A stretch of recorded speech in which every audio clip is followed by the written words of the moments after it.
അസ്സലാമു അലൈക്കും. ഏതൊരാൾക്കും അറിയാവുന്ന ചെറിയൊരു സൂറത്താണിത്.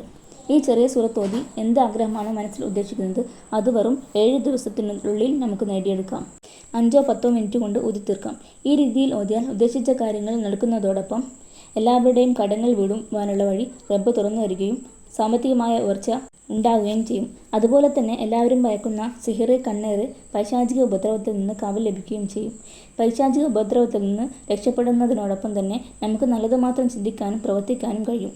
തെറ്റുകുറ്റങ്ങളിൽ നിന്ന് വിട്ടുനിൽക്കുന്നതിനോടൊപ്പം തന്നെ നേരായ മാർഗത്തിലൂടെ സഞ്ചരിക്കാനും കഴിയുന്നു. അതുപോലെ തന്നെ ഇബാദത്ത് ചെയ്യാനുള്ള മടി, താല്പര്യക്കുറവ്, ക്ഷീണം ഇവ ഇല്ലാതാകുന്നു. ഈ സൂറത്ത് ഓതിയാൽ മടി പോകുന്നതിനോടൊപ്പം തന്നെ ഇബാദത്ത് ചെയ്യാനുള്ള താല്പര്യം ഉണ്ടാവുകയും പരാജയപ്പെട്ടവനാണ് ഈ സൂറത്ത് ഓതുന്നതെങ്കിൽ അവൻ്റെ എല്ലാ കാര്യത്തിലും വിജയിച്ചു തുടങ്ങും. അറിവ് വർദ്ധിക്കുകയും രോഗങ്ങൾ സുഖപ്പെടുകയും അവൻ്റെ കുടുംബത്തിൽ സന്തോഷവും സമാധാനവും ഐക്യവും വർദ്ധിക്കും. ഉമ്മുൽ ഖുർആൻ എന്നറിയപ്പെടുന്ന ഫാത്തിഹയാണ് ഈ സൂറത്ത്. എല്ലാവർക്കും കാണാതെ അറിയാവുന്നതും സ്ഥിരമായി നിസ്കാരത്തിൽ ഓതുന്നതുമാണ് സൂറത്തുൽ ഫാത്തിഹ. എങ്ങനെയാണ് ഓതേണ്ടത് എന്ന് പറയാം.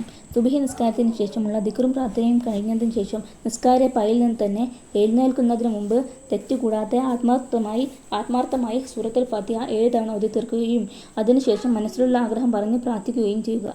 ഇതിനിടയിൽ അനാവശ്യ സംസാരവും പാടില്ല. ഇത് 7 ദിവസം തുടർച്ചയായി ചെയ്യുക. ഇൻഷാ അല്ലാഹ് മനസ്സിൽ നിയത്ത് വെച്ച ആഗ്രഹം നടന്നിരിക്കും.